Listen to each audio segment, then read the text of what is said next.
everybody? Welcome to the Boise State Game Pants Esports Arena. I am Daniel Glovely Clock here to call all the action, joined by Michael Fish Fisher here.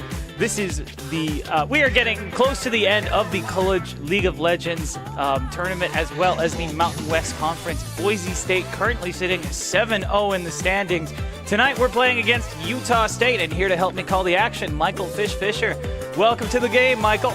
Oh, you know, I'm glad to be here, Glovely. We've been so influenced by Boise State's role swaps. We pulled one of our own. I'm in the support chair. You're in the AD carry chair, and I'm ready to be along with you for the ride and make sure that you're getting all the killing blows.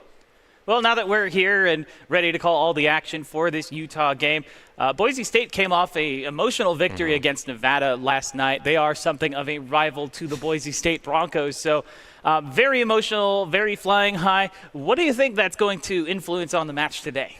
I think it's going to be key for Boise State to realize what's in front of them and make sure they don't look too far ahead. We've seen Boise State in CLOL early on struggle with some teams that we didn't expect to be very good. Hawaii has surpassed expectations. They might even make it to the playoffs, but Wyoming still a head-scratcher that Boise State took 3 games. We saw Utah State go 3 games with Colorado State last night, so Boise State just needs to focus down, realize they control their own destiny. They win out. They're the #1 seed. Just don't get too cute and don't get in your head that you just destroyed Nevada so you can play anything you want. Stick a little bit to the meta. As a reminder to all of our folks at home, this is the Collegiate League of Legends standing here. 376 universities participating with 11 Mountain West teams.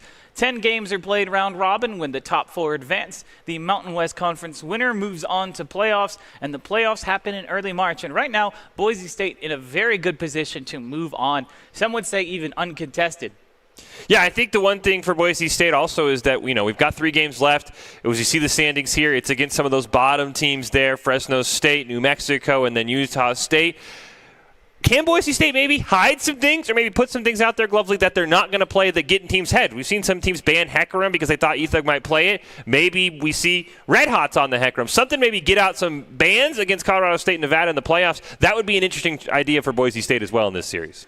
It is a good time to consider, experimenting with some of those other champions that you might pull out. We did see them try to experiment in some previous matches. It didn't necessarily work out for them, like we saw Ethug try to pull out the Kog'Maw and try to funnel out into that.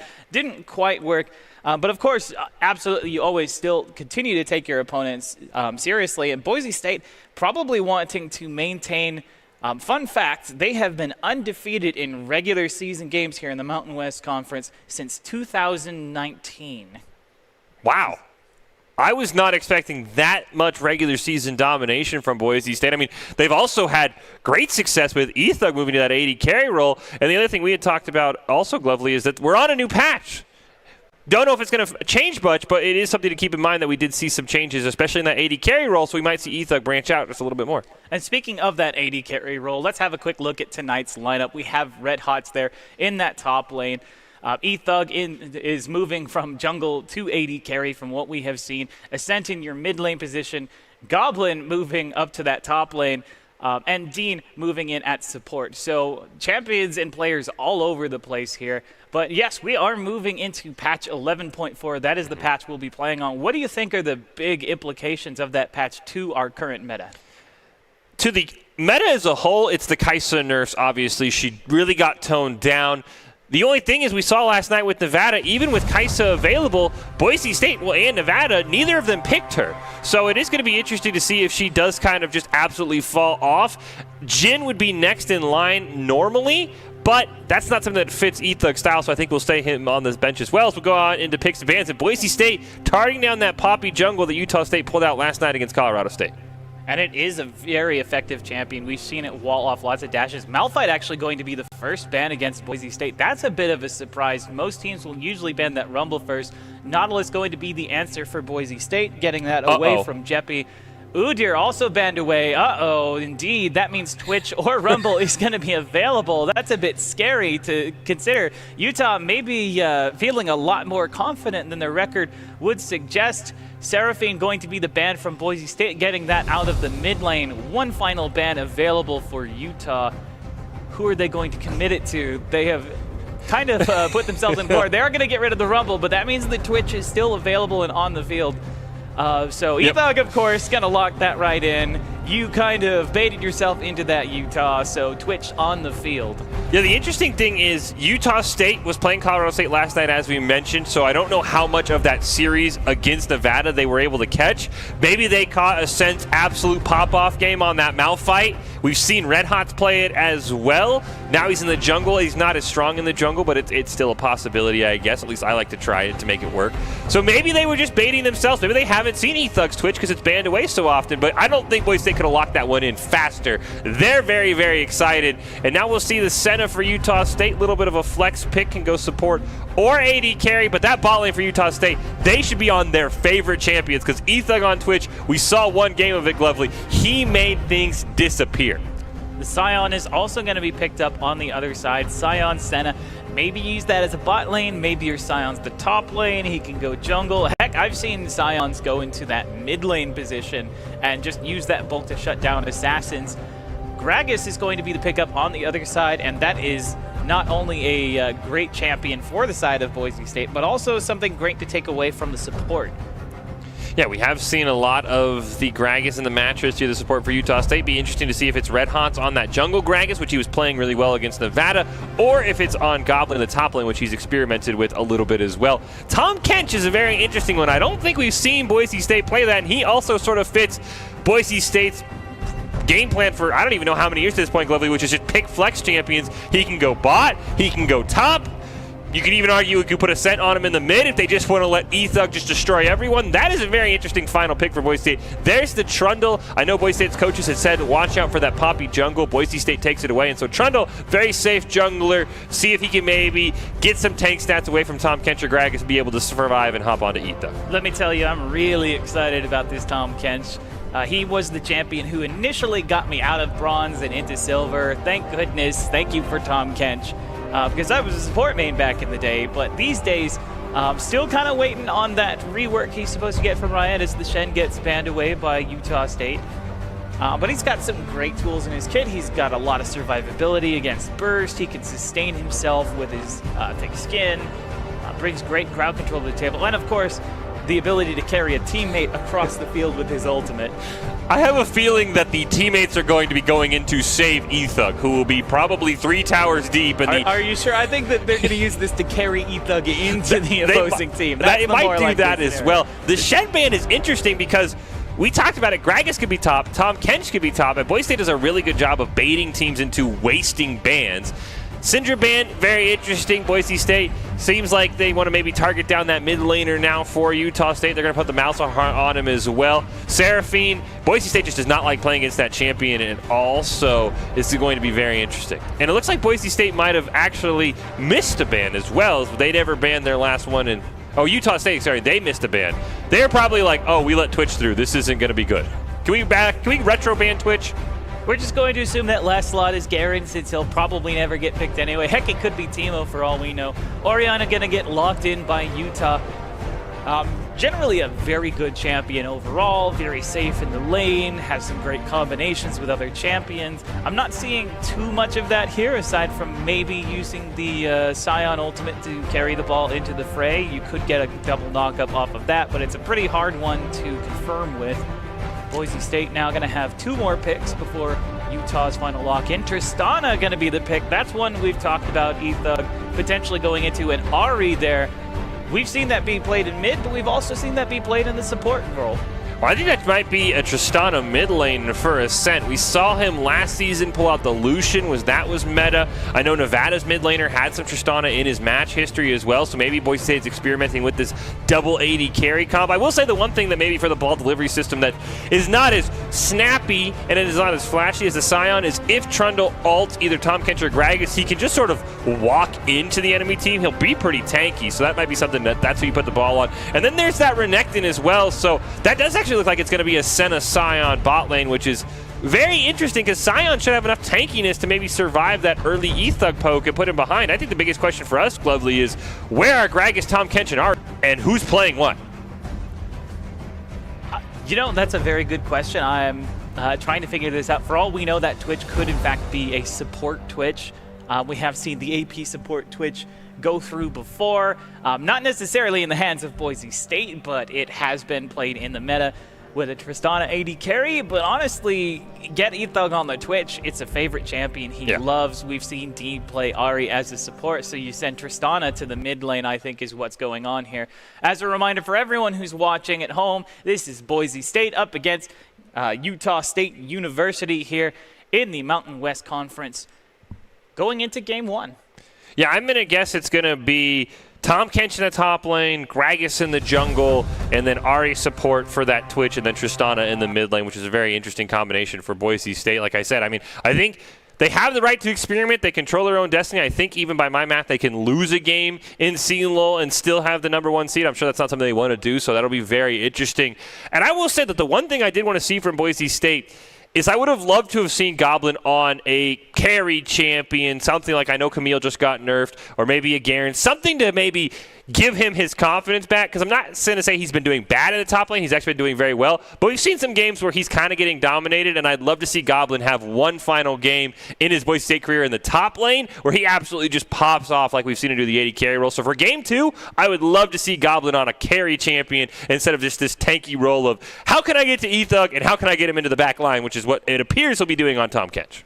I mean, he could be playing the Tahm Kench in that top role, but he could also be playing the Gragas in that top role. You can run something like a full AP composition, run like, it's not called Proto Belt anymore, but you know what that item is. The Rocket Belt. Rocket Belt, thank you. You could run the Rocket Belt, you can run Night Harvester. Heck, if you want to, you could even pull off sort of a poke mage style with the Luden's Echo or...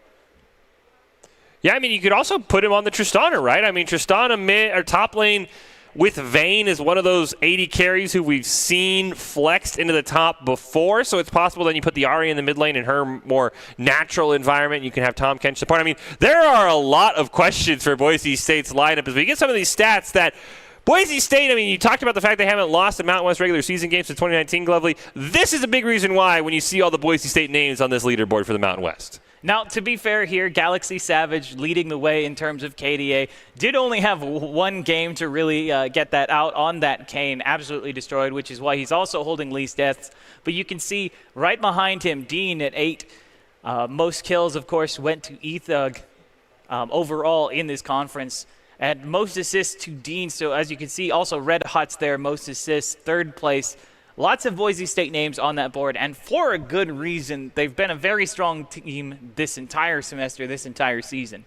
Yeah, I think the most impressive part for Ethug is, I mean, the reason Galaxy Savage is on that list is that there was a game where he subbed in for Ethug before he swapped down to the 80 carry role. So Ethug is 40 kills ahead of the rest of the Mountain West with one less game played than a majority of the conference. That just speaks to how well he has been playing so far this semester for Boise State. It's absolutely insane to me. But yeah, as mentioned, Dean, top of the assists. Red Hot's there as well. I'm sure Goblin is slowly climbing that leaderboard now that he's moved up into the top lane. And really, I mean, the only person we didn't see on that list would have been Ascent and Goblin. And I'm shocked because I feel like Ascent's had almost as many games where he pops off as Ethug does. I mean, they both picked up, I think, 20 total kills last night. So I'd be curious to see how close Ascent is to that top 3.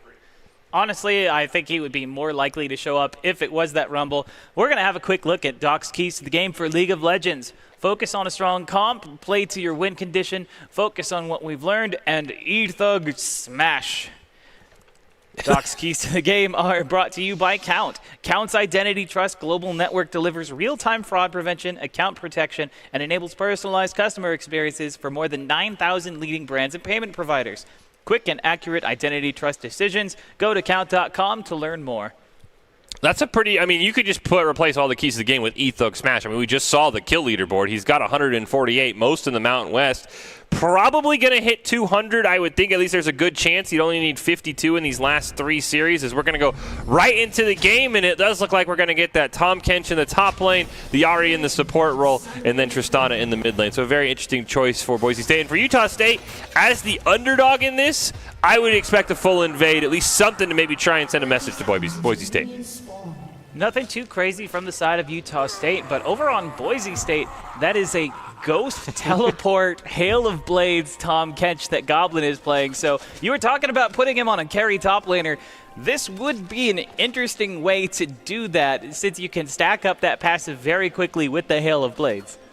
Let's see the Hail of Blades on Ethug. I don't remember, is that what he ran, is that the sort of go-to AP Twitch Keystone Glovely? I don't remember what he ran last time. I thought it was Arcane Combat, but maybe he just Hail of Blades to try and stack that poison really quickly. I mean, certainly it is an option, but for all we know, he could swap off that Doran's Ring onto a Doran's Blade later on in the game. Everybody's kind of sitting back, relaxing, just preparing themselves. No crazy invades from either side as we set up for this game one.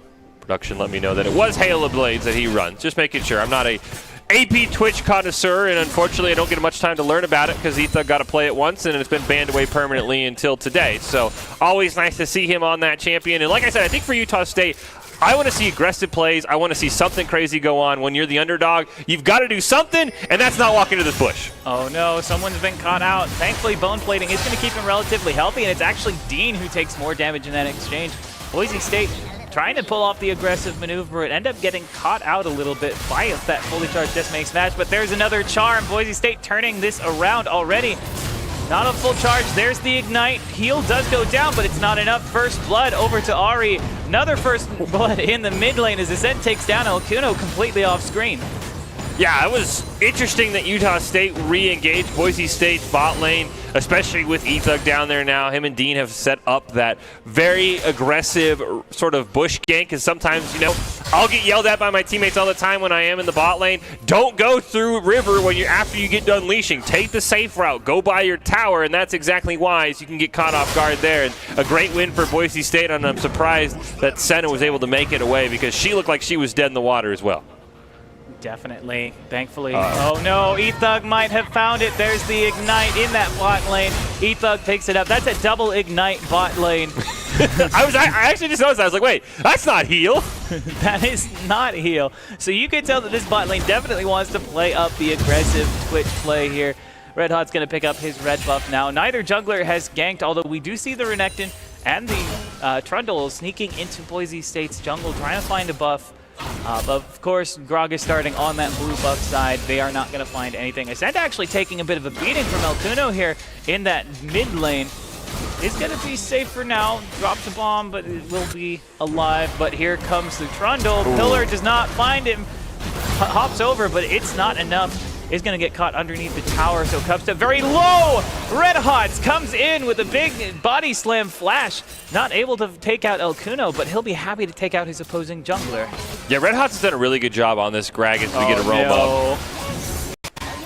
As the Orb of Deception doesn't quite land, but the poison ticks down. That's enough for Ethug to pick up one more. Goblin now going in onto Irate Genius. Does get that full stack with the Hail of Blades. Pops the full damage. Consume. Oh my goodness, good flash. Irate Genius just barely getting out. Sometimes you gotta hold on to that W, make sure that you get as much damage out of it as you can. Unfortunately, thought he had the kill. No, it was a really good play by Irate Genius with the flash. I mean, speaking of that, I think Red Hot has done a really good job mastering that flash body slam combo. Works a lot like the Shen taunt as well, where you can flash to extend the range. He did a really good job of that. It was a great job by Cubstep roaming down and getting at least one kill onto Ascent. But unfortunately for Utah State, a 2-0-1 Twitch is probably not what you want, and especially with that bot lane struggling. It does look like they're going for the Famine Soul 80 carry Senna, which is a very interesting choice by Utah State. So that's going to take a while for them to get online, and that's probably not what you want against someone like Ethug, who's just going to prey on that Senna. Definitely not. Well, we see that Goblin maybe a little low on health and man. We do have something sneaky going on. Ethug is going to get, just barely dodges the Decimating Smash. He's got backup, but they decide not to go in after seeing that Q come out. And the other thing that we had in the patch that we hadn't quite talked about is the jungle change. Nerf to experience and gold. I think talking to the Boise State coaches, not Koba, he said that it was about a 40 gold loss per camp, I believe. So going to have a little bit less gold. I think that actually would have hurt Boise State about a month ago when Ethug was jungling. Now that Red Hots is more in that supporty tank role, I don't think it matters as much, but the experience is definitely something to keep an eye on how fast they hit level 6, because those ultimates in the jungle are pretty powerful. Definitely, and speaking of ultimates at this point, we are just on the cusp of seeing ultimates come out from multiple members of both teams now, almost at that level 6 point. Dean on top of a ward, not sure he knows it. Was placed rather recently. Charm does not land, but Decimating Smash does find Dean. A lot of damage coming out from Ethug, though. That's the Ignite. I think that's going to be enough. Now it's just Jeppy against 2, but Ethug is burning out thanks to an Ignite of their own. Decimating Smash does not find the target. Ethug sneaks his way to victory. Double kill. Now he just has to outrun Jeppy, who decides to go after Dean instead. Meanwhile, Irate Genius, he's getting some help up in the top lane. Cubstep coming around from the back line. Pillar goes up. I don't think Goblin is getting out of this one, even with a well-done chomp. But here comes the Predator. There's the backup from Red Hots. He's going to pick up an elimination on the back of that. Cubstep's done a really good job of being the more aggressive jungler. Great job rotating up and saving Irate Genius, at least for now, and then immediately taken down by Red Hots. And this is interesting.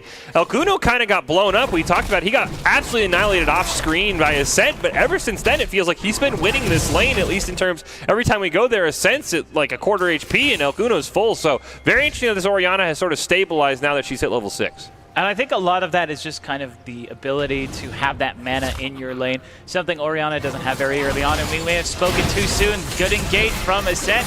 Pops the bubble. Ethug is unstoppable now, 5-0-1, and we're only 7 minutes into this game. Yeah, Ascent, unfortunately, with the Buster Shot, almost actually saved El Cuno, but the Expunge still in range. And yeah, Ethug definitely trying to make up for lost time on that kill leaderboard, as you mentioned. 5-0-1. Already looks like he has a 6-stack Dark Seal, so he's going for that Mage Eyes. And I don't think he can 2v1 quite yet. Expunge on cooldown means that he's going to have a little bit less burst, but I'm assuming as soon as it comes back, there's a flash charge. There's the engage there, burning out with that Ignite. Not going to be enough. Ethug dominating now. And we're seeing exactly how terrifying a double Ignite bot lane can be. If you are a Senna, you are so reliant on your healing to keep you and your teammate alive. And cutting off that healing by 60% with those summoners and having it available twice as often is terrifying to deal with. There's a charm underneath the tower. Jeppy going low, fires off the Decimating Smash. Not at full power, so he doesn't get the knockup. We do see Cubstep in the back line. Here comes the Trundle. Dean picks up Jeppy as they retreat, though. Goblin dealing with the Dominus on that top lane, does devour. He's getting very low, though. The thick skin protects him for just a little bit longer, but Renekton can really run a champion down. Good stun. He might get out of this alive. Yes, the thick skin going to keep him alive, and Irate Genius forced to back away. Meanwhile, Boise State picks up the dragon, first dragon of the game. It is a Mountain Drake, and the tanks are going to love that. Meanwhile, Red Hot's using the Predator in the mid lane. Explosive cast misses, but Body Slam hits. Flashes out of the way. Dean takes a tower shot. He's going to back away, so El Cuno doing a great job keeping himself alive. Oh, Shockwave misses, though. Ascent underneath the tower. Interesting. That was an interesting thing, because the Shockwave went off before he jumped, so that was kind of weird. Yeah, sometimes it's just that little bit of timing. Ethug gonna turn invisible. This is a bit scary, but no one other than Ethug would probably do this. Going around the back line, there's the Ignite. Does use the ultimate spray and pray. Gets hit by the Decimating Smash, taking a lot of damage. There's the shutdown, but it went onto the Scion. That's not the target you'd like to get that gold. Yeah, I think if Agent Austin would have rocked in any sort of range of Ethug, he would have found a way to get the kill. So probably the best for Utah State to just get at least some shutdown on Ethug. You're right, though. No one but Ethug would take that fight. Now you got to be careful when you're backing. Just an auto attack, slows him down, but Agent Awesome 9 is going to be able to get out. Jeppy should be fine to back here. Yeah, no Spirit Rust available, no Flash either, so Dean didn't have a great ability to get in range as we take a look back at this replay here. And when your Flash is expended, that's your only defensive ability. The Shockwave whiffing there was huge. Even with the barrier, not able to stand up to the sustained damage of this Tristana. Yeah, that was a perfect, I mean, for speedrunners, we'll talk about, a frame-perfect jump. That was a frame-perfect rocket jump. I think if he was a second later, he would have got hit by the Shockwave. It would have disrupted the jump. So really great play by Ascent there, starting to get back to that dominating fashion in the mid lane like I talked about. El Cuno had done a really good job sustaining, even though he is 0-4-1. He's getting ganked quite a few times, it looks like. First tower over to Boise State, so that's even just more gold in the pocket of Ethug. Gold indeed. They pick up one more turret plate here in his bottom lane. Charm does not land. Here comes Cubstep trying to support his bot lane. They do use the ultimate from the Scion, but they don't have a target. Meanwhile, Ethug coming in from behind, drops his spray and pray. Is going to go down for it, but he picks up Agent Awesome 9 on the backside of that. Cubstep going to pick up Ethug, shut down gold, and that's who you wanted on. Meanwhile, exploding gas behind the turret. Unfortunately, El Cuno too low on health to do that. And now Goblin is the one causing pressure on the top side of this map. Yeah, I think Alcuno in a 1v1 with Ascent has, from what I've seen at least, been pretty even. I mean, you can see the shockwaves on cooldown, so it clearly went off when we were in that bot lane fight. I mean, Ascent was, once again, at about that 30% mark. He's healed up a little bit, so until Red Hots came down, Alcuno was holding his own. And now the more and more I've seen Agent Awesome play, this Senna is actually like a really good pick into Ethug, because you see it, Ethug's going to sneak around, but when he gets rooted, he can't get away from that Scion. That's true, and it's really hard to auto-attack her when she is in that Shroud. Ascent doing his best. He's been taking a lot of poke damage. Speaking of flash use just to get away from the RE, Charm unfortunately misses. Ethug going to try and follow up, does manage to deal enough damage with it. 8-2-2 on this Twitch now, has Gnasher's Tooth finished. Yeah, fortunately, those 2 deaths really set back the Dark Seal. Looks like he's only back up to 5 stacks. I'll be curious to see if he will upgrade that to a Magi's in the near future, or if he'll wait till he gets 10 stacks for maximum value. As Boise State's going to pick up that first turret in the bot lane, and Ethug's gold probably a big reason why Boise State's 7K ahead right now. Bit of a noodle fight up here in the top lane. Goblin is going to have to worry. He doesn't have the consume available. Cubstep is there, uses the pillar to hold him in place with the stun. Goblin taking a lot of punishment, but I don't think Tom Kench is getting out of this one. He's just kind of buying time. While the rest of his team, meanwhile, Alcuno going to go down to Dean. He's actually getting out of there at this rate. Nope. Chomp is enough. Cubstep picks up Goblin in the top lane. Now, unfortunately for Goblin, since every other lane has been losing and Alcuno's not really set up a great gank, as we see an attempt here from Ethug. Oh my God. Deleted. He is still visible to Jeppy thanks to that ignite, but now he has the movement speed to be able to sneak away even with this tiny health bar. Oh. Flash though, gonna get him in range. That's a shutdown. So overall, this Scion doing the best. Maybe doing a little disrespectful taunting, but I mean, he's earned it. He did manage to take out the Twitch. He's taken him down twice now. And as you mentioned, the Ignite giving him away. Maybe if you're Ethug, you go up here instead of to the side. Because Jeppy did not have a clue where he was. So maybe you go up and you get away. But that was just a great reveal flash. Himself with the cask. Well, I don't know how much longer he had it on visibility. But that was a really good play by Jeppy. He's now got 2 shuts down on the Ethug. So, I mean, maybe we see, Chop Chop Scion of old come out. Entirely possible, but meanwhile, Alcuno in a bad spot does use the shockwave to try and deny Red Hots. Get caught in the explosive cast, though, has some support from the bottom lane. Irate Genius going in onto Red Hots. Doesn't have the health or the damage to finish him off. No kills from either side, but Ethug is now here. Does pick up Irate Genius. Jeppy is in a lot of trouble. Cubstep trying to come up to help. Agent Awesome, though, on the back line is getting jumped on by Tristana as double kill in the mid lane. Ethug going to take that one, and now Cubstep is going to get brought down. Turret plating has now fallen, but so has Utah State. I can't believe Red Hots, survived that. It was a great stopwatch by him to barely survive. Another turret for Boise State, and they're really starting to put the pressure on Utah State right now. And unfortunately for the Aggies, I don't know if anyone in the game can 1v1 Ethug, and I'm getting worried that they might not even be able to 1v2 or even 1v3 Ethug at this point.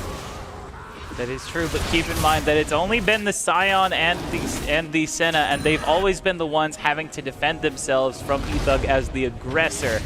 So if they can pick a fight, they might have an opportunity with the crowd control and damage they have. Goblin going to fight underneath the turret. Charm doesn't hit. Ethug is going to not have a follow-up there. Doing a little dance back, saying, hey, Scion, I know you did that to me. I'm going to return the favor to you. Cubstep, though, coming around, doing a fantastic job on this Trundle, constantly putting pressure on the lanes, but is not going to be able to engage here. Yeah, Jeppy, lucky that he's playing a tank champion, is unfortunately Alcuno is not. Takes a lot of damage. Shockwave is used on the Twitch, but not enough to completely finish the fight. Goblin is just kind of getting focused. They're trying to get this Renekton and Trundle ahead in the top lane against Goblin, but right now Boise State is getting so strong elsewhere, it just doesn't matter. Ethug is going to get shut down by Agent Awesome. That is the one you want to get the gold onto, ideally. So unfortunately, Twitch traded, but Twitch traded for an elimination and probably a tower, given they still have a Tristana in the area. Yeah, it was max range turret onto Ethug. I thought he was safe, but good job by Agent Awesome just holding out under his turret long enough to be able to get that shutdown. You already see the Rabadon's finished at 15 minutes. That's a scary Twitch. Oh my goodness, Ascent using that rocket jump to try and finish off the elimination. Not able to get it. Goblin pops the ghost, trying to follow. Dodges the ultimate from Scion. Jeppy not able to turn in time. Dubstep gonna try and turn back around. Goblin is here. He doesn't see the Scion. There's the decimating smash, but it doesn't have a target.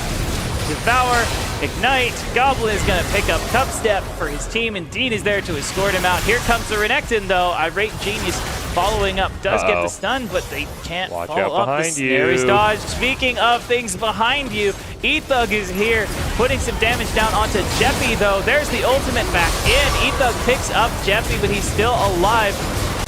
They do end up picking up Goblin, who used his ultimate to get into that fight, but a double kill gonna go over to Ethug, and meanwhile, Dean on the back line doesn't have the Spirit Rush against Agent Awesome, but does have his rest of his kit.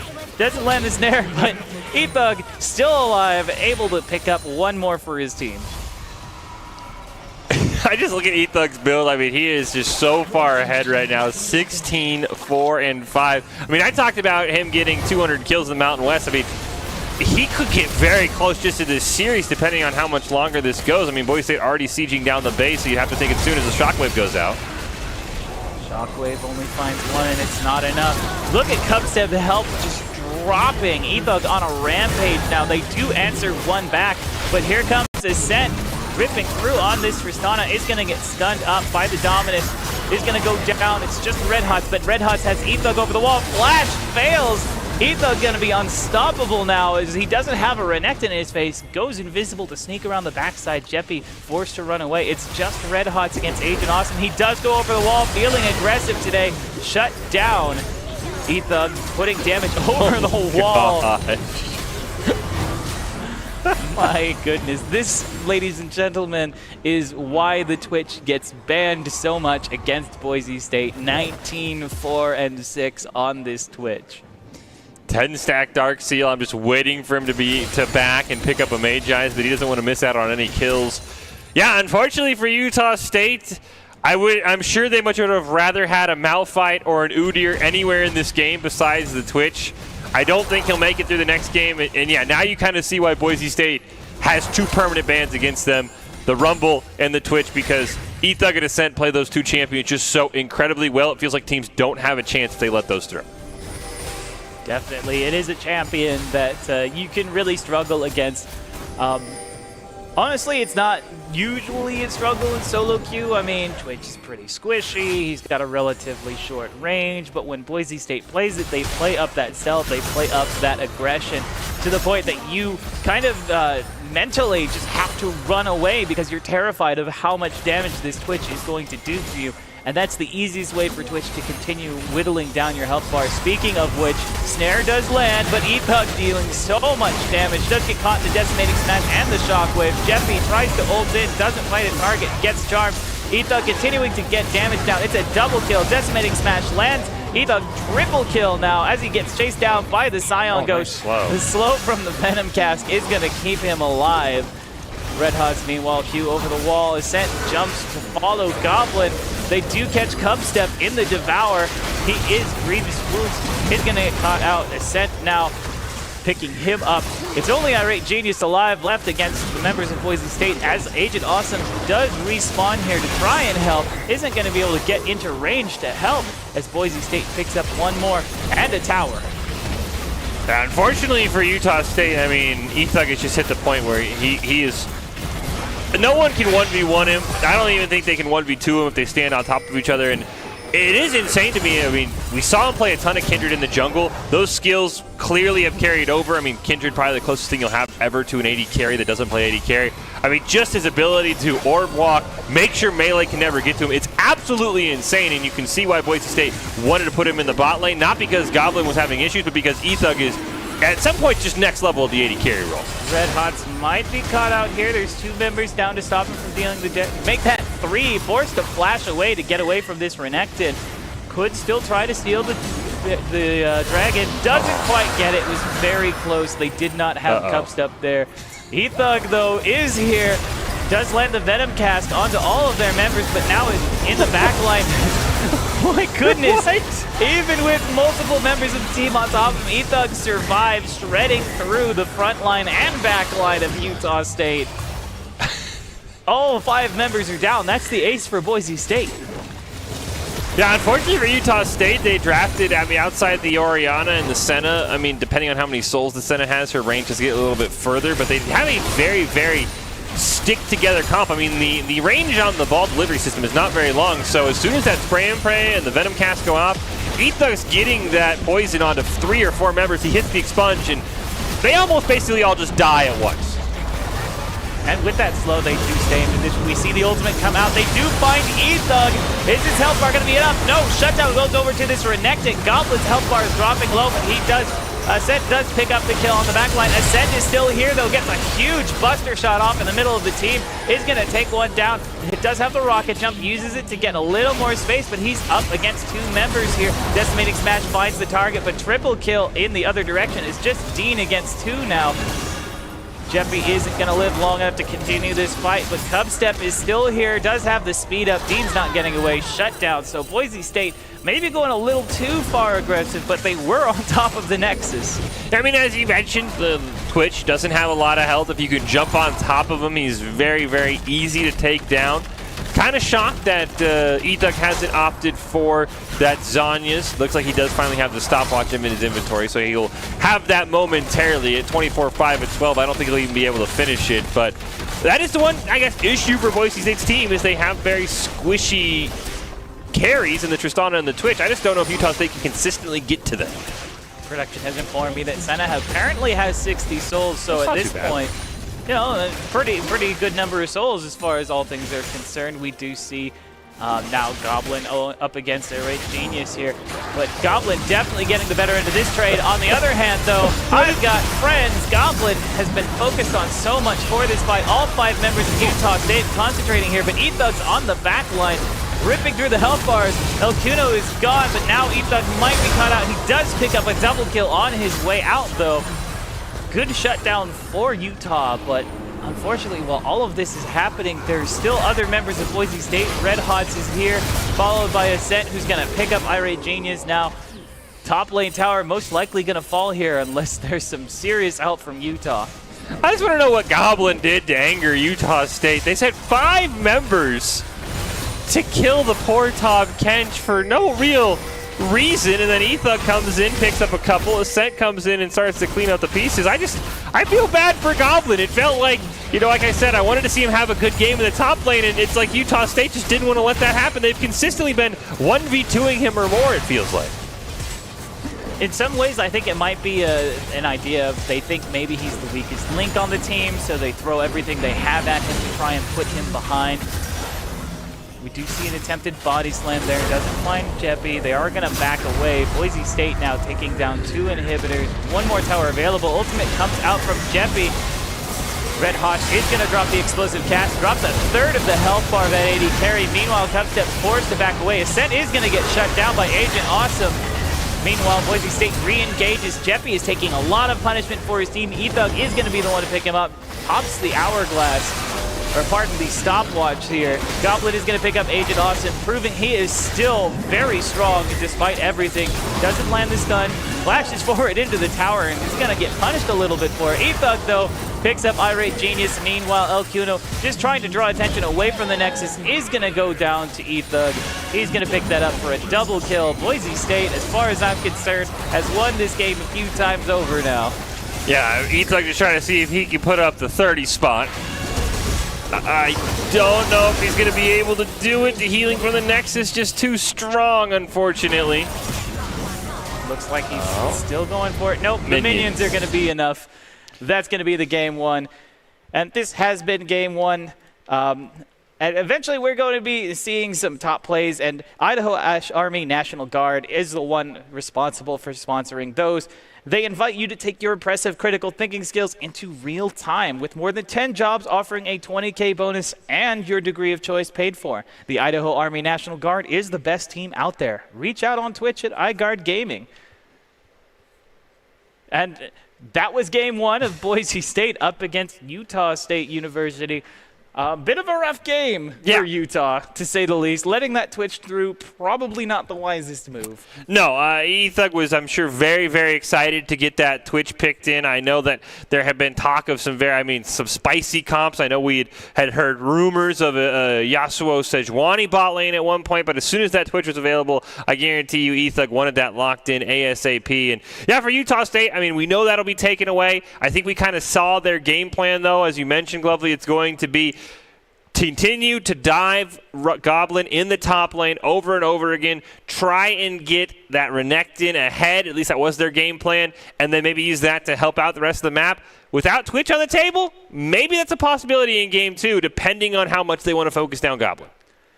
I mean, I will say this. If you're Goblin and you're getting constantly dove on, you maybe pick a champion that has like a ton of survivability. Yes, the Tahm Kench is great, but maybe a little someone who happens to spin around like a top and has some tenacity. Yeah, sure. Maybe the better version of Darius, but we'll get to that at some point. We'll see what happens in Game 2. We're going to take a quick break, and then we'll be back for the next match.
Legendary parts for legendary wins.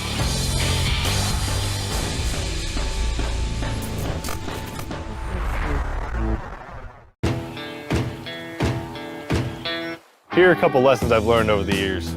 Friendships come in all shapes and sizes. And always buckle up. Seatbelts save lives. That's a rule we can all live by.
Visit NationalGuard.com to begin your Guard adventure. To the Boise State Game Pants Esports Arena here in the Mountain West Conference. Boise State up against Utah, and Boise State getting their hands on Twitch. That was an absolutely devastating blow here. Joining me here tonight is Michael Fisher. We did see some signs of life coming from the side of Utah State. I thought Cubstep in particular on that trundle was very effective in playing up that counter gank role. Yeah, he at times felt like he was trying to match Red Hots as best he can. Felt like wherever he was going, he was picking up kills, whether it was diving Ascent in the mid lane, helping out Irate Genius in the top lane. He tried to go bot lane, but as any jungle main will know, when that lane's that far behind, you're better off just letting him die 2v2 as opposed to adding a triple kill for that Twitch. But I also thought that Elk Uno played really well. Every time we went to that mid lane, Ascent was very, very low on HP. Red Hots would have to come gank to kill that Orianna, so I thought he played well. And Irate Genius played pretty well against Goblin on that Tom Kench. He was pressuring him a lot, baiting out good ganks from Cubstep. So I thought those three players played really, really well, and you can kind of see if maybe those three can keep roaming up top, getting kills onto Goblin, maybe getting a couple kills onto Ascent, depending on the mid lane matchup in game 2. There is a win condition for Utah State, and we talk about for Boise State all the time. Goblin or Red Hots, it was just stay safe in the top lane. Just don't die. Let it so we have a chance in the late game. That could just be what you tell Agent Awesome and Jeppy. Hey, just stay alive. Even if you're behind on CS, if you're not giving kills over to Ethug and Dean, you'll give us a chance in the late game. And I think Utah State has a really good chance to force Boise State to a game 3. I mean, they did it last night against Colorado State, who's number 2, so they have a chance here in game 2. And at this point, I do think, first of all, obviously you get the Twitch off the table, so you're forcing Ethug to play on a champion that he's not nearly as comfortable on. And then I think because they locked in that Twitch first, you can do that sort of counterplay game. Okay, the Twitch is locked in. Let's play champions who really benefit against the Twitch, who can burst him down quickly, or who can find him out, or who can play defensively so they don't have to be right in Twitch's face.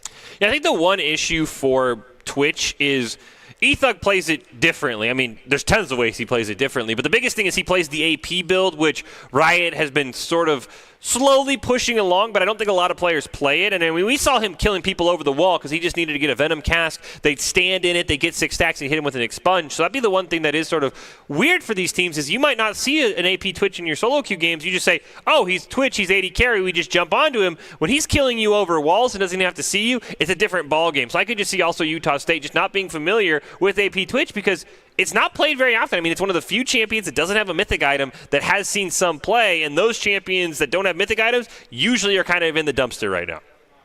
I mean, usually. I do think that, of course, Rift, you can pick up a few items. Riftmaker, I think, is particularly good on that AP Twitch. But then again, it's not something that we see very often.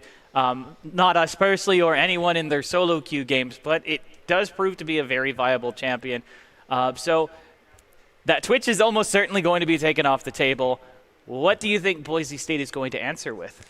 I mean, it sounds like from what we talked about with Boise State's coaches, Glovely, they were ready for the Poppy jungle, so I'm guessing they want to make sure that is here to stay as Twitch immediately banned. I don't know, Utah State got the ban in before we could even get into the draft phase. That's how much I'm going to get away.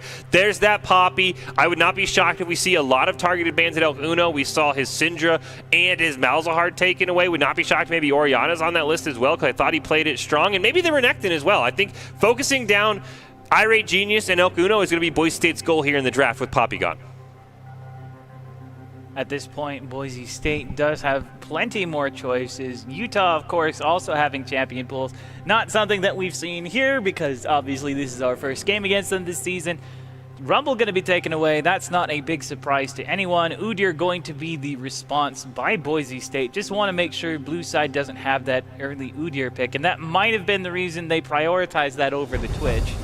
Yeah, Udyr definitely in a very interesting spot right now where he has a very, very good role if you're playing in that tank jungle where you just need to land a stun on his way. There's that Gragas ban. Probably puts Red Hots on that Nunu. We'll see if he wants to branch out onto anything. Boise State hates that Seraphine. They're going to ban it away every single time. And I'll be curious to see what Utah State wants the first pick here. You have the Renekton available. I think that would be maybe where you go in the top lane because you know Goblin's going to be on that Shen or an Ornn or something very tanky.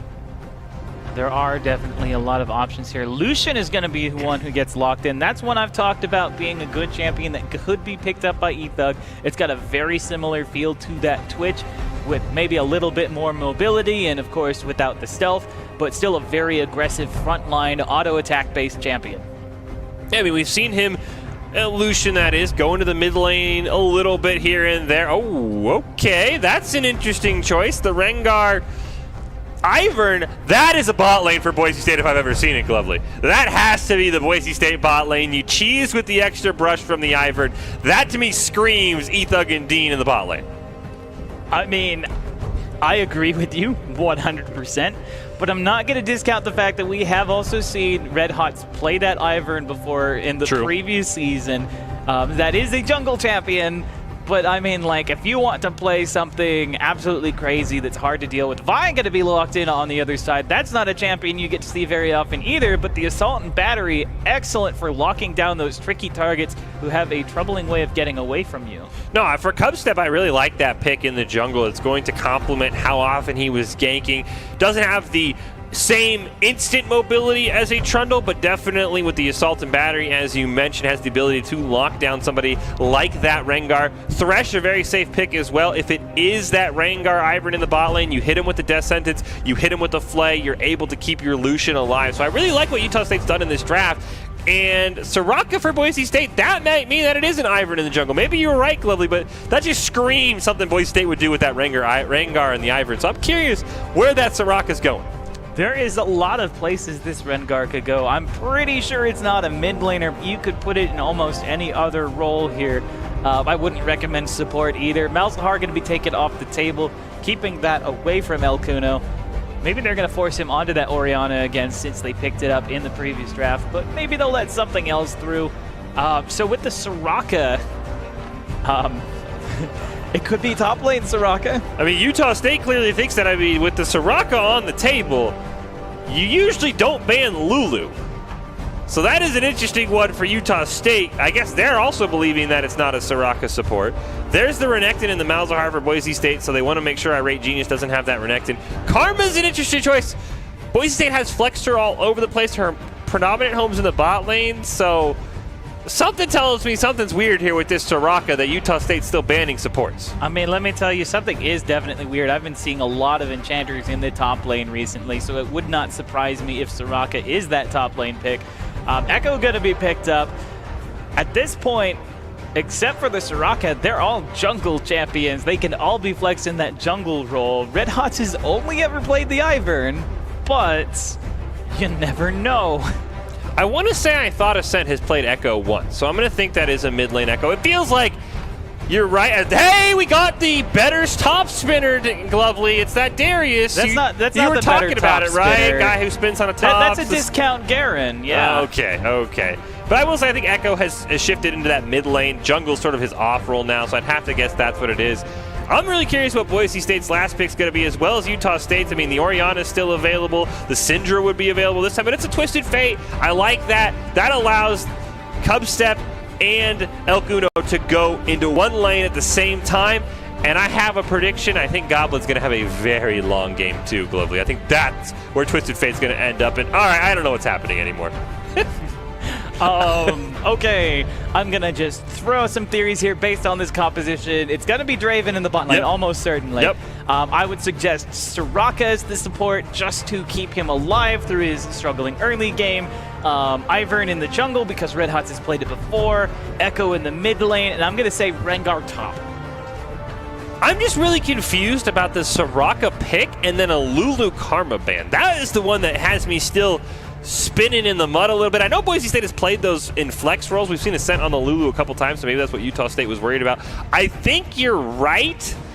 Now, Goblin used to be an 80 carry player.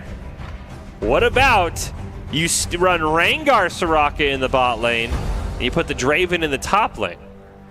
I mean, solo lane Draven playing into a Darius on one hand, I think it's fantastic for the lore. It's brother against brother in a fight to the death.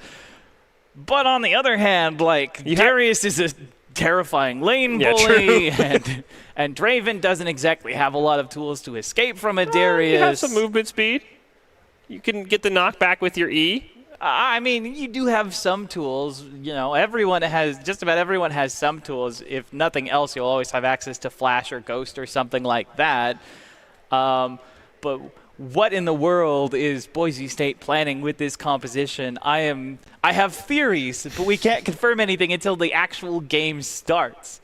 Yeah, this is an interesting one. I think you're right, Glovey. I think it's going to be Rengar top, Ivern jungle, Echo in the mid, and then Soraka Draven in the bot lane. For Utah State, I really like their comp, though. You look at it, you have the Lucian Thresh. I think Thresh is very, very safe, regardless if it's Draven or if it's maybe sort of a cheesier kill lane like we thought at first. I really like the Twisted Fate and the Vi. It's going to allow Cubstep and Elk Uno to gank lanes together with that Assault and Battery and with the ult from Twisted Fate. We talked about it, how Cubstep was sort of that MVP for Utah State last time. So if he's able to get online, you Assault and Battery onto Draven or potentially Rengar, whoever gets more ahead. Definitely a very strong comp for Utah State in this game, too. We're going to take a moment to go over Doc's keys to the game in League of Legends. Focus on a strong composition, play to our win condition, focus on what we've learned, and E-Thug's smash. Doc's keys to the game are brought to you by Count. Count's Identity Trust Global Network delivers real-time fraud prevention, account protection, and enables personalized customer experiences for more than 9,000 leading brands and payment providers. Quick and accurate identity trust decisions. Go to count.com to learn more. The hardest thing for me with Doc's keys to the game is I don't know what E-Thug is going to be smashing on. I think it's the Draven, but that Rengar Ivern instant lock is a cheese bot lane. I feel like everyone's had it run against them before, and you're just like, this is the most stupid thing I've ever had to play against in my life. I absolutely hate it. I hate the Rengar's top lane rush cheese where he just jumps in and out continuously. So I think it's going to be really interesting because I thought Boise State for sure was going absolute carnage in the bot lane. How many kills can they get? How many brushes can they place down? Very, very interesting what E-Thug is going to be smashing on to make sure Doc's keys of the game come true. You know, the really crazy thing is we don't even know if that's what's going to happen in that bottom lane, because what we've seen before is Boise State takes that AD carry to roam around the map and then plays AD Bruiser Ivern in that bot lane. That's happened before. We have footage of it somewhere in our history. I swear it happened. So we can't even discount that as a possibility given this lineup. Yeah, I mean, really, everything is on the table right now for Boise State. I mean, like we said, Utah State, very, very to-the-book comp. But yeah, for Boise, I mean, that's the one thing is going to be is maybe Darius isn't ready to face off against that Draven. Maybe Echo goes into the jungle and it's a Soraka mid. So very, very interesting for Boise State. Maybe they catch them off guard and they have bad runes going into what they thought was a different matchup. And a quick update from the standings in the other games. I have gotten word that Colorado has successfully defeated Fresno State, and Nevada is currently one game up in their series as well. So a couple of Boise State rivals chasing after them, picking up those wins for themselves. We'll see how that affects the standings. Yeah, Nevada's definitely a team to watch out for. I mean, we talked about it last night when these teams played. They were the top two teams in the fall when Boise State and Nevada met in the Mountain West Championships for CLOL. So definitely a team that could fall out of the playoffs with their second loss last night, but we'll have to see. But right now, it's Boise State and Utah getting ready to go into Game 2 here, Glovely. And what a Game 2 it's going to be. We have no idea what Boise State's lineup is preparing to do. We have some ideas as to what it might be, but we're going to have a chance to thankfully confirm it here as we do get into Game 1. Here come the teams. We see a grouping up of Utah State there in that bottom lane bush, almost daring Boise State to invade, and it looks like Boise State is looking for that invade, so I'm very excited to see what they are going to do. Well, I'll pump my fist in victory as it looks like we got the Rengar Ivern cheese. Here we go, level 1. Let's get cheesy. Boise State gets cut out. It's the Ivern on the front lines. There's the gold card. They do catch Dean out. Such a low health bar. First blood. But Boise State is going to continue the fight. E-Thug picks up Jeppy on the back line. They are fighting in a push, and that's super advantages for this Rengar. Irate Genie's very low on health. Red Hot picks up the elimination. Now Cubstep is the focus. 2 members left. El Cuno gonna get that gold card, but it's not enough. Flash committed over the wall, and Boise State picks up 3 eliminations in exchange for Dean. Blast Cone gonna be used to get him away. How did E-Thug survive? I thought for sure he was dead with Ignite ticking on him. Oh, I guess Goblin's there with the Soraka. Yeah, you have the Soraka there. You take your W level 1. E-Thug is still here. Uh-oh. They're still looking to find these eliminations. There's no wards. Jeppy is going to get jumped on. Dean is also back, so he does land the root on Cubstep. They're going to follow up on that Soraka auto attacks, using that Vault Breaker just to try and get out. I don't think it's going to be enough with the passive. E-Thug now on a killing spree, and we're not even 2 minutes into the game.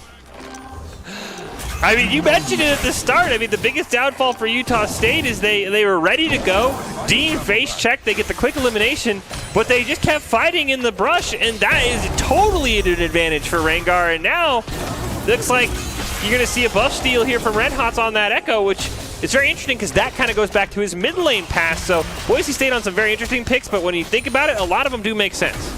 Now that we finally have a moment to calm down, relax, we can look at this lineup. It is the Soraka top lane into the Darius. So that lane bully is going to be going up against one of the best sustained champions in the game. El Kuno, meanwhile, getting some serious damage from the Draven. Spinning X's come out, the Ignite ticks down, and Ascent picks up his first elimination of the game. I think Triumph barely kept him alive. That second tower shot, he was dead in the water, but a great Triumph proc, killing El Kuno. And Boise State, you could see, they want to be aggressive, and they're somehow finding a way to take it to literally the next level.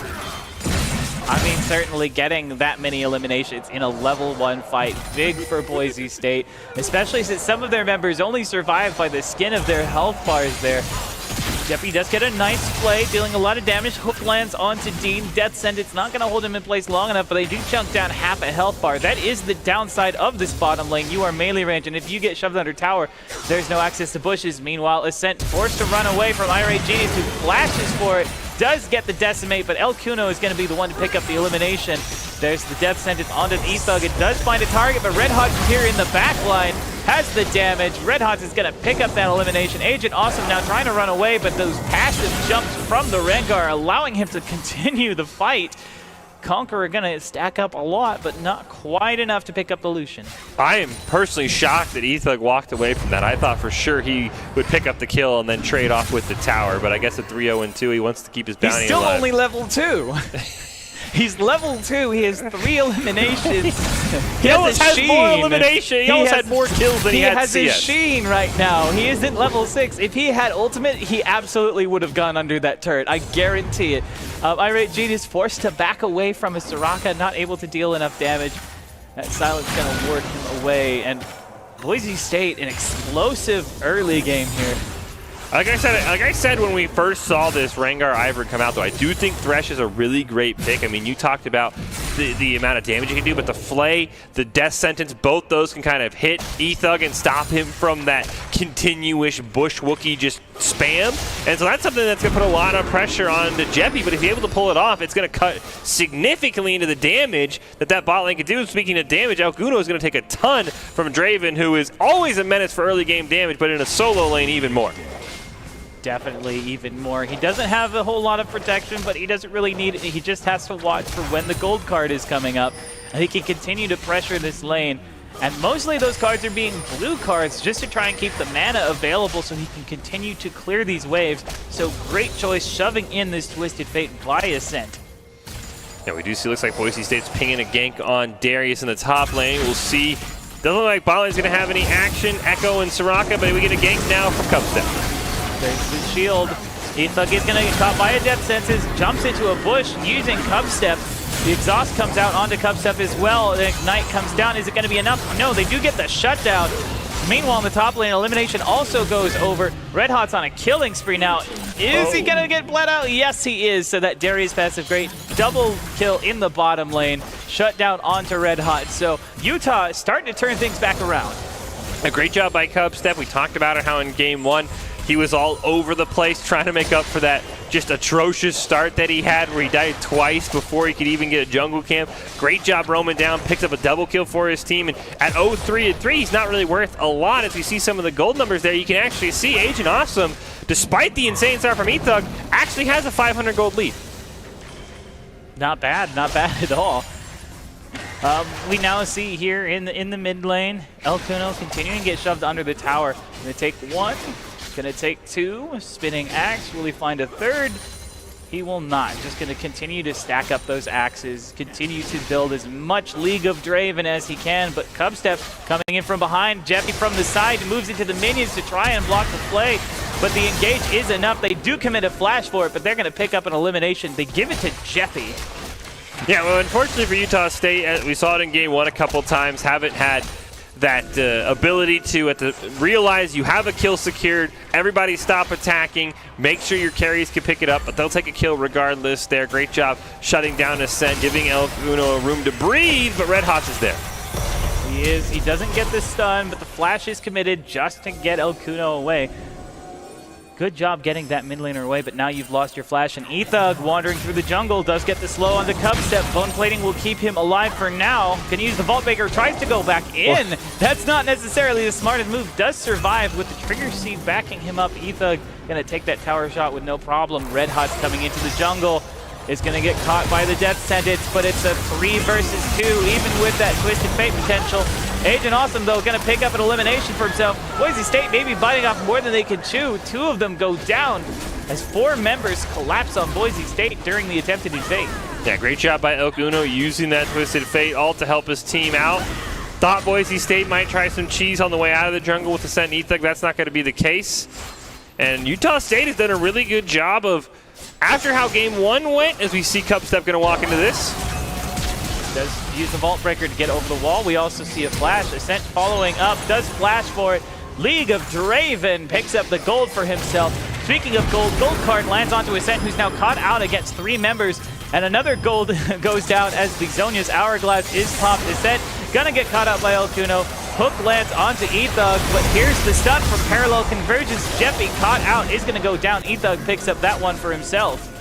I was going to say before that, and I still think it's true, after how game 1 went for Utah State, after how this early game went, I thought it was really good of them preventing themselves from tilting and actually getting back even with Boise State. They even still have the gold lead by about 200 gold.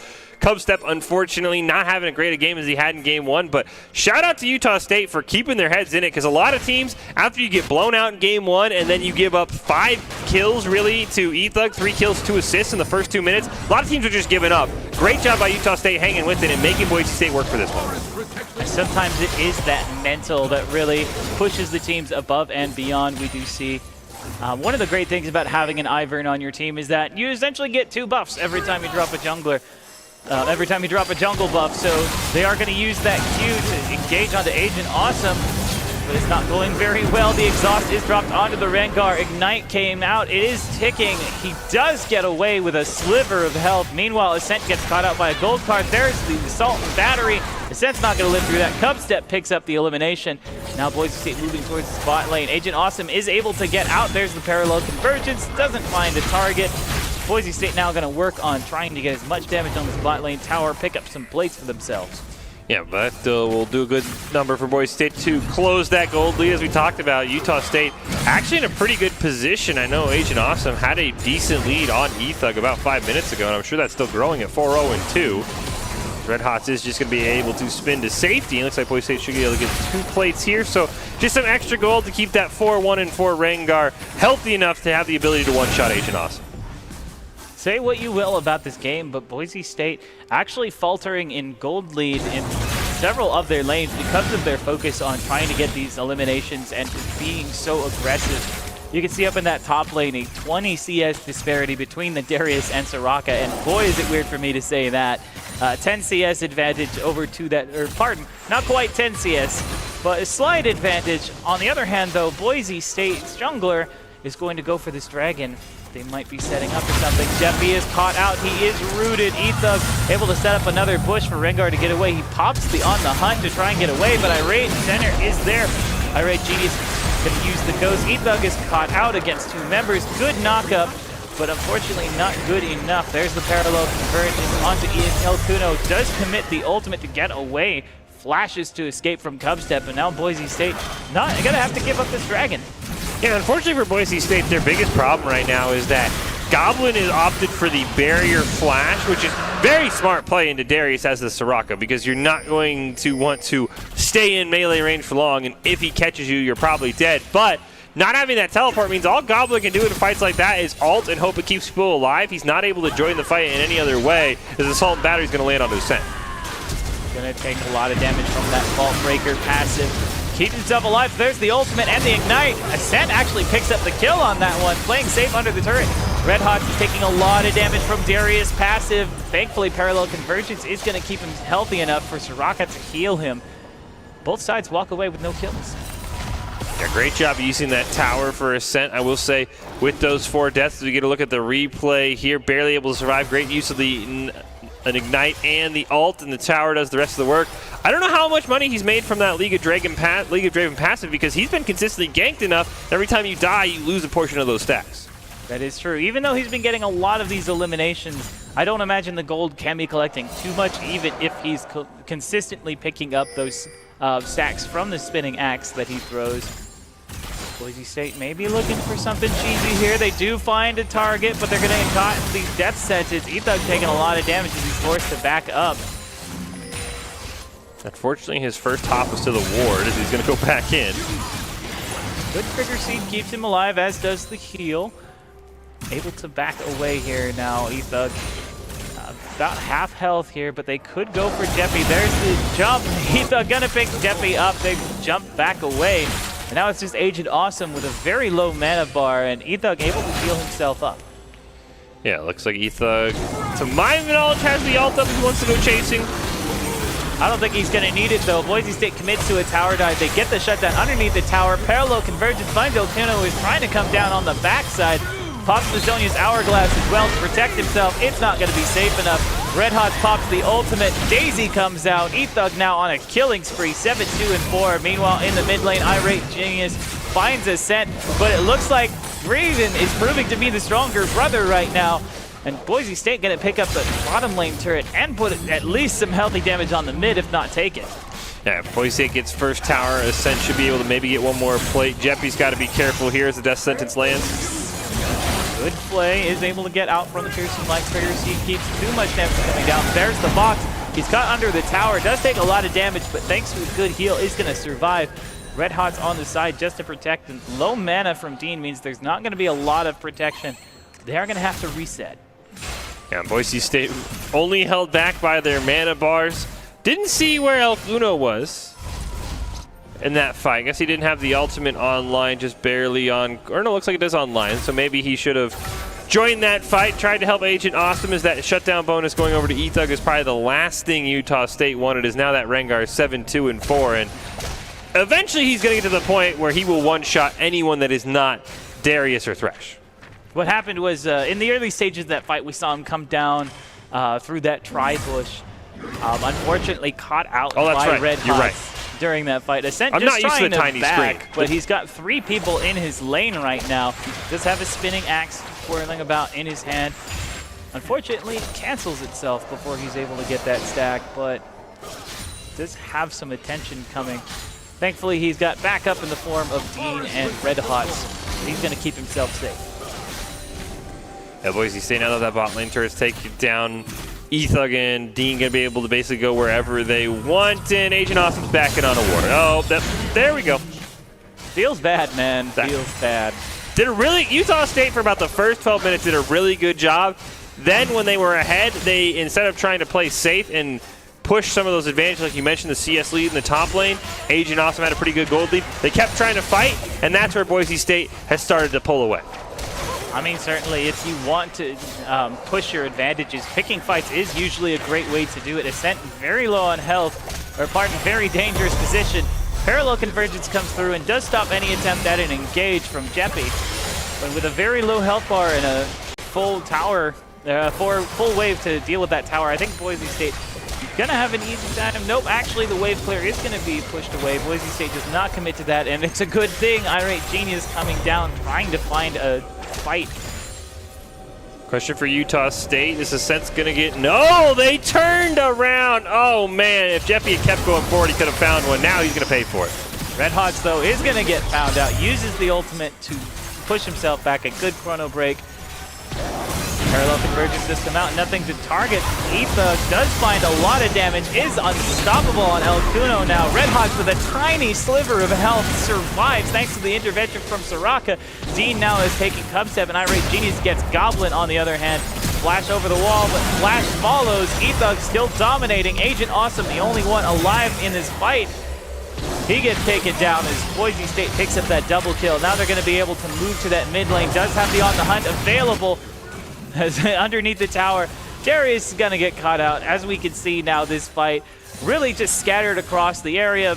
And as a result, Ethug is able to kind of go from one target to the next. Yeah, that was a really great play by Jeppy with the blast cone over, flash back. Unfortunately, Ethug has his flash up as well. Gets that snipe, and now that Rengar is starting to be in a territory where, you know, I mean, basically no one on this map is going to be safe. You always have to, if you're Utah State, anytime a fight breaks out, where's Rengar? When he ults, you'll get that sort of visual cue over your head. How can we keep whoever his target is alive? And right now, I don't really know, besides maybe saving Assault Battery, if that's a possibility. Assault Battery is still a tool available, but Cubstep Thieves in the bottom lane as Ascent takes a couple of tower plays. Meanwhile, Boise State picks up a Dragon. There is like a sliver of health left on that mid lane tower. The only place they haven't really touched is top lane, and Goblin's just kind of sitting back, relaxing. Yeah, I've got my Moonstone Renewer, and I've got 107 CS. He's actually beating Darius in CS right now because Irate Genius has roamed down so many times to that mid lane. So gold advantage is still going to that Darius. Goblin pretty relaxed, pretty calm. There is a Darius in the lane. It looks like he's not going to shove up the lane enough for that to matter. Decimate to clear most of that minion wave. Yeah, I mean, all Goblin really has to do is hope his ult's online, hit his ultimate, pick up assists, just keep auto-attacking down the wave. So, pretty chill game for Goblin, as you mentioned. He doesn't have to be too concerned. Agent Awesome, he has to be concerned, though. Yeah, on the hunt, does take out the tower just to make sure it goes down. Thankfully, that Immortal Shield will going to keep him alive. He gets the shutdown in response. It's just Dean. Here comes the ultimate Destiny from El Cuno. He's going to pick that up. Are they going to give it to the Darius? Yes, Irate Genius will pick that up. Cubstep, on the other hand, dueling with Ascent, who's going to use his ultimate to take that out. Boise State still in the lead by about 8,000 gold. That was a really good play, though, by Utah State. Agent Awesome barely survives. I mean, maybe you think Ethug should have used that Q on Agent Awesome instead of the turret, but he does take the turret down because he didn't want to die to it. But great job by Jeppy. I mean, Jeppy's done everything he can to try and keep his Lucian alive. Great lanterns, great death sentences. It's unfortunate for Boise State, but I do think Utah State still has an outside shot here. They can let Agent Awesome get fed, and they can start to shut down this Rengar and make sure that Kitty doesn't one-shot somebody. Meanwhile, Red Hot's going to pick up that Rift Herald 19 minutes into the game. Just trying to pick that up quickly before the Baron spawns so that they can have it available to ram down some towers. This was going to be close, actually. Very close. She despawns 15 seconds before Baron. Looks like he's doing a good job so far. We got 30 seconds left on the clock. Meanwhile, Ethug maybe in a dangerous position, caught by the gold card, does cleanse it, tries to turn around. Good death sentence, but it lands onto Dean instead. Irate Genius in the middle of the fight is going to pop Ghost just to survive. Death sentence finds Daisy. That's not the target you want. Red Hot's on a killing spree as Ethug takes out El Cuno. 3 members remaining against Boise State's 3. In a 3 versus 5 scenario. Daisy just going to go under tower just to tank it, and now they're going to use that Rift Herald they picked up, slam it into the bottom lane. Base parallel convergence finds Cubstep underneath the tower. He is able to chrono break himself away. Nobody goes down except for a tower and an inhibitor. Whoa! Oh, no! We forgot about Ascent! Blades from Ascent there in the bottom lane. Does pick up one more for himself. Boise State doing a great job. Ascent on a rampage. Heraldina gonna pick up a turret for herself. One more Nexus turret available. Jeppy, good player. Good lantern to keep himself alive. He has survived long periods of time. Ascent maybe biting off a bit more than he could chew. Does get shut down by El Cuno. Irate Genius trying to close in. It's gonna get rooted up. Does not have the Ghost to follow. On the hunt is popped. Who is he hunting? He's gonna try and hunt Jeppy. Gets caught by a Flay though. Death sentence will miss. Immortal Shield bow popped as he goes down. Dean the only one left alive against 4. Red Hot's smart enough to not try and engage on that. Uses the blast cone to escape. El Cuno does get the gold card. There's the assault and battery to follow. Red Hot's gets shut down, and Boise State biting off more than they can chew. Yeah, Utah State has done a really good job. But once again, Jeppy has played out of his mind this game. Great play to stop the on the hunt to keep himself alive. Goblin's like, I can't really do anything on the Soraka. He can scout out that they are on Baron. Nice death sentence onto the ward, though, and this could be a free Baron for Utah State. It could be, and that's a really dangerous thing. You do not underestimate your teams, even when you're doing really well with the cheese comp. Wish is used to try and keep Goblin alive, but he's going to get taken out by Cubstep. He does stop the Baron, though, and Boise State does have members in the area to prevent this. Jeppy caught out by the vision. I didn't see how low. Oh no. Ascent's gonna pick that one up. I didn't see how low Baron was, but I don't know if it was the right play for Utah State to disengage 4 members to kill a Soraka.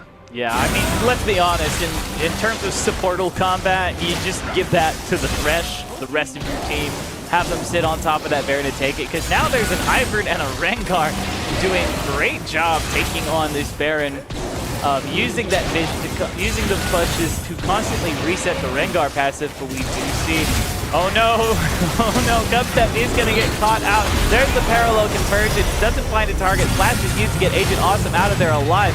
Irate Genius is in the area, but Ascent picks up Agent Awesome over the backside. Ethug now chasing down Irate Genius. Rengar, when he's fed, is so hard to get away from. Thankfully, though, the On the Hunt only gets 1 free leap, so not able to follow up. Dean continuing to move down here with Daisy as Boise State starts pinging the Dragon. Yeah, great job by Utah State doing enough to disengage Boise State for the Baron. Unlike for the Broncos, instead of just costing them a support, it cost them their jungler, it cost them their AD carry. Irate Genius barely makes it out alive, so Boise State will just say, you know what, we'll just pick up the Infernal Dragon, because hey, you know what's more scary than a 13-4 Rengar? Lovely, it's a Rengar with extra AD from the Infernal Dragon and potentially an Infernal Soul if we even get that long. It is. We're here at 23 minutes in the game. I can scarcely believe it with how much action we've been seeing ever since the first minute of the game. Boise State now kind of preparing themselves to find their opening. How does Utah State come back from this? I think Utah State has to win another fight like we saw. Jeppy's been doing a really good job of, for the most part, shutting down Ethug. They get a kill onto Ethug. They maybe pick up Baron, but Cubstep not in the right position. He's just going to be free meat for Boise State. And the other thing Utah State can do is not give Boise State free kills.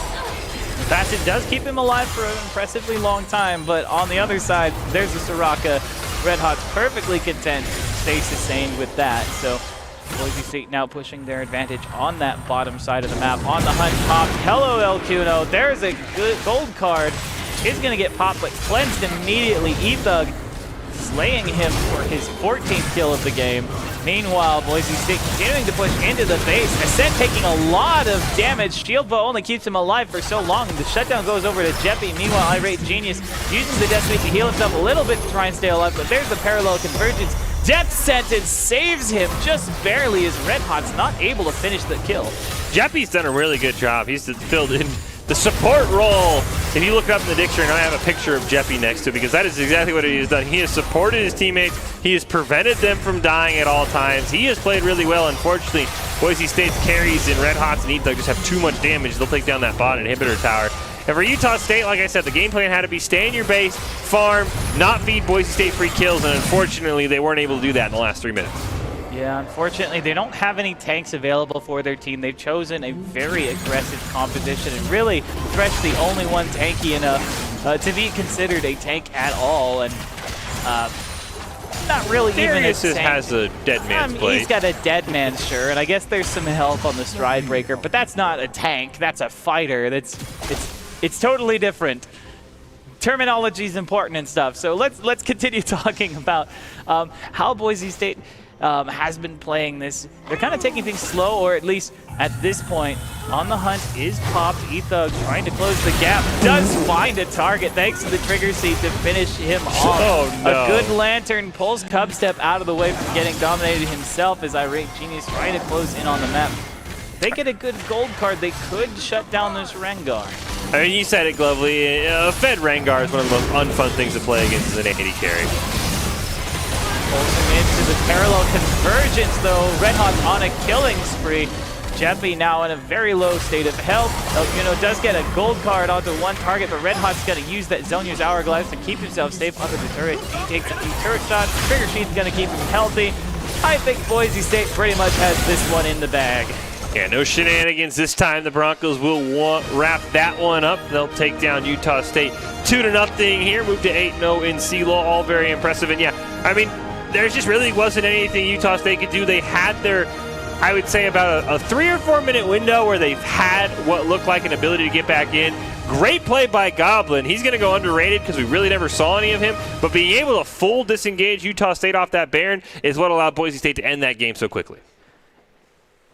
One other thing that's really interesting is the fact that we've got the beatdown happening here at Boise State. We're excited to announce we are going to be broadcasting our first ever fighting tournament.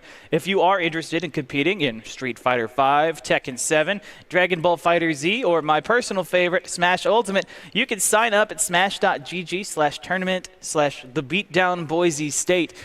Now, a few of these tournaments have already wrapped themselves up, but there are some still available if you want to join. Dragon Ball Fighters and Smash Bros. Ultimate, I think, are fantastic fighting games. Your own thoughts on the fighting game community, Fish?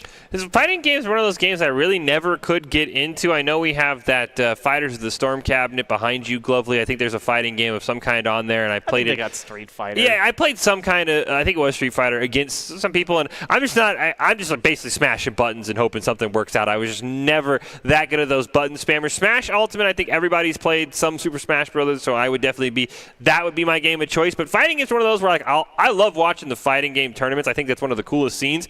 I'm just like, I don't even know how you guys know all of these combos. It just seems so unfun to play at times because you just get juggled. Kind of like Agent Awesome didn't have much fun in the last 5 minutes against Rengar there.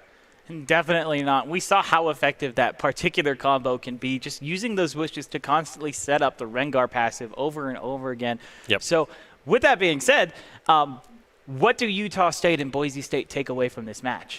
I think for Utah State, you take away the fact that you have a very, very good team in your top lane, your jungle, and your mid. I know that the jungler did not have a great game in game number 2, but they felt like at times they were going toe-to-toe with Boise State. This feels like a program that is on the up and up. Like we mentioned, they took Colorado State to 3 games last night. The Rams right now looking like the second-best team in the Mountain West, so that's a positive. Boise State 2-0'd Utah State, but I think the Broncos definitely had moments in Game 2, especially where you're like, well, maybe there's a chance for Utah State to come out. So I think Utah State has to be happy with the performance. For Boise State, I'm glad they're rolling on all cylinders. Game 1, a little bit more serious. Game 2, they're just having some fun, but I like to see that for Boise State. Staying loose, making sure they still finish taking care of business, though, which is something I talked about in the open of the show. So for Boise State, just glad they're there. Only need to win one more game, and I think they'll win CLOL, so that's all on their mind, I'm sure.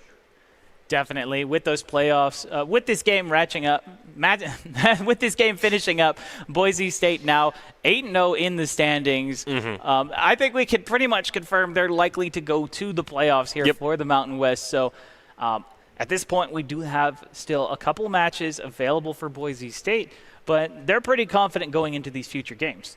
Yeah, I think the standings might even confirm Boise State's locked into the top 4. I think the interesting thing is going to be that top 4 battle, and especially with Nevada now being at 4-2, one slip up by them, that could kick them out of the playoffs entirely as we take a look at the standings here. Of course, going into today. So Boise State, like I said, I think if they win one more game, since they have the head-to-head over Colorado State, they'll lock up that number 1 spot. But that 4-2 sort of logjam, and you have San Jose State right behind them with San Diego State, Nevada, Hawaii. That could be really interesting because Nevada, second-best team last year, they gave Boise State a run for their money in the championships. They could be on the outside looking in depending on how their last 3 games go, and that is something I want to keep my eye on going forward. And Nevada is definitely some rivals that Boise State likes to be able to take on here in Collegiate League of Legends. This is the Mountain West Conference, and Boise State feeling good. Here's our broadcast schedule for those of you looking to tune in. League of Legends against Nevada on the 19th is going to be that next League of Legends game, and we do see Valorant, Overwatch, all kinds of stuff going on here. Rocket League, Call of Duty, even Madden. So overall, I'd say a lot of fun coming up here on the Boise State Esports channel.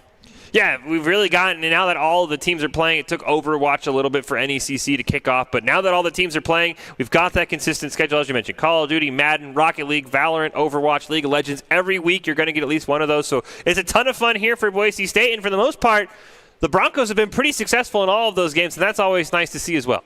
Well, now that we're wrapping things up here, we're getting to the ICCU Player of the Game.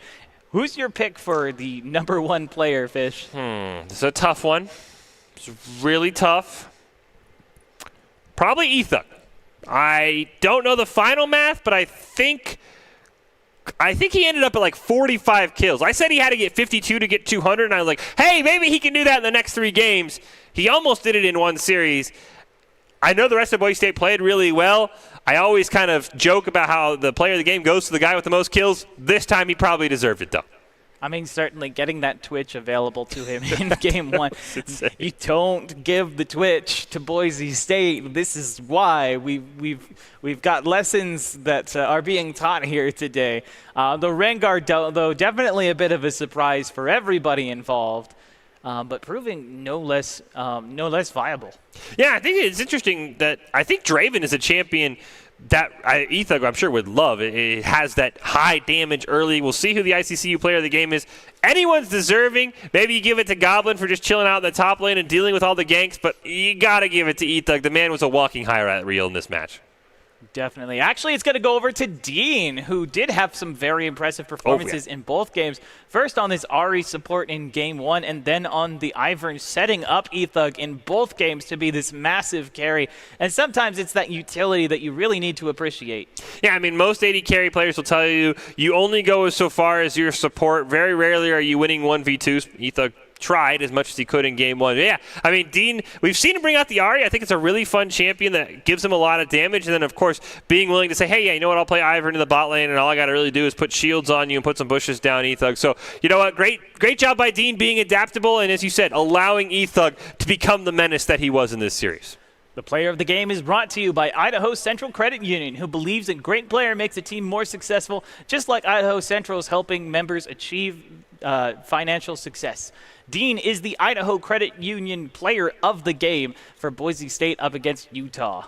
Yeah, I think the other thing is we always talk about is that really any of the players on Boise State probably could deserve this award. I mean, Red Hots was fantastic in the jungle. Ascent's play in the mid lane on Tristana and Draven is just going to go under the radar because of how well Ethug played. And Goblin, I mean, he did his job admirably. On the first game, he died a lot because, I mean, he was getting 1v5 dead points on that Tahm Kench. And then on the Soraka, hit the ult, kept people alive. I thought all 5 members played really outstanding today for Boise State. Definitely great plays for everyone. And honestly, as far as I'm concerned, Utah played very well. Oh, yeah. Given especially some of the crazy things that they were up against, especially Jeb on that support. Jeppy on that Thresh was just so terrifying. Oh, yeah. Denied a lot of engages, a lot of damage that could have come out from Boise State. But unfortunately not able to stop enough for Boise State to be able to take the game. As we're preparing to close this match out, any big takeaways for you? No, I think Jeppy is a great one to talk about at the end because, like you said, I mean, we talked about how good Ethug's score was on that Rengar. I think 16 kills, maybe 17 at the very end. That could have easily been 20, 22, depending on how many death sentences and flays that Jeppy was able to land to save people. So, like I said, I think Utah State can go back. They can look at their games against Boise State and Colorado State in back-to-back nights and really realize that this is a team that has some talent that in a year or two, depending on how long those players are around, could truly contend for maybe one of those top 4 spots in the playoffs. I thought Utah State played really, really well today. They should not be ashamed of their effort. And for Boise State, I'm really glad that they stayed on the same page. They stuck to the meta to a point. We didn't see anything too crazy. They took care of business. Well, that's going to be it for Boise State against Utah, but now we're looking to close with our top plays presented to you by the Idaho Army National Guard, who invites you to take your impressive critical thinking skills into real time. With more than 10 jobs offering a $20K bonus and your degree of choice paid for, the Idaho Army National Guard is the best team out there. Thank you, everyone, for joining us. Be safe, be kind, and we'll see you next time on Summoner's Rift. This is Boise State up against Utah State University here in the Mountain West Conference. Going into Game 1. Yeah, I'm going to guess it's going to... No kills from either side, but Ethug is now here. Does pick up Irate G's. Jeppy is in a lot of trouble. Cubstep trying to come up to help. Agent Awesome, though, on the back line is getting jumped on by Tristana as double kill in the mid lane. Ethug going to take that one, and now Cubstep is going to get brought down. Turret plating has now fallen, but so has Utah State. I can't... Down this Rengar. I mean, you said it, Glovely. Fed Rengar is one of the most unfun things to play against as an AD carry. Closing into the parallel convergence, though. Red Hot on a killing spree. Jeppy now in a very low state of health. Does get a gold card onto one target, but Red Hot's going to use that Zonya's Hourglass to keep himself safe. does find a lot of damage, is unstoppable on El Cuno now. Red Hawk with a tiny sliver of health survives thanks to the intervention from Soraka. Dean now is taking Cubstep, and Irate Genius gets Goblin on the other hand. Flash over the wall, but Flash follows. Ethug still dominating. Agent Awesome, the only one alive in this fight. He gets taken.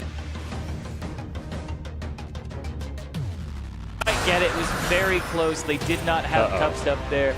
Ethug, though, is here. Does land the Venom cast onto all of their members, but now is in the backline. My goodness. Even with multiple members of the team on top of him, Ethug survives, shredding through the front line and back line of Utah State. Behind you. Dodge. Speaking of things behind you, Ethug is here, putting some damage down onto Jeppy, though. There's the ultimate back in. Ethug picks